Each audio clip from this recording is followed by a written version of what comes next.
Ang hirap pala maging content creator, no? Lalo na pag hindi mo pa nahanap yung niche mo. Wala ka pang clear na niche or kinakapa mo pa kung saan ka ba magbo-boom or saan ka ba mas mag-grow. So ngayon, sobrang hirap pala, nakaka-burn out.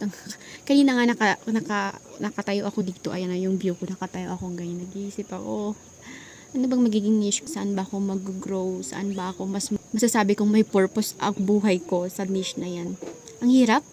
Kaya saludo ako sa mga sa mga content creator dyan. Napaka nyo. Yung akala mo ang dali pero ang hirap-hirap pala. Sa umpisa, mahirap kasi hindi mo pa gamay yung mga step by step na gagawin mo. Ang hirap. Ang hirap, 'di ba? Nakikita nyo ngayon, parang walang lumalabas na words.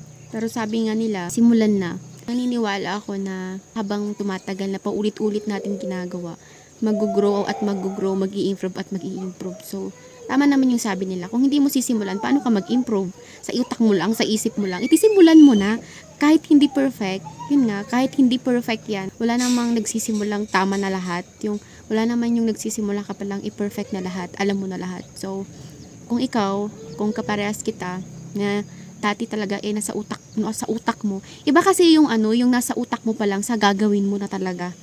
Ibang-iba talaga. Kung may balak kang maging content creator or mag-affiliate, yung tamang time, today.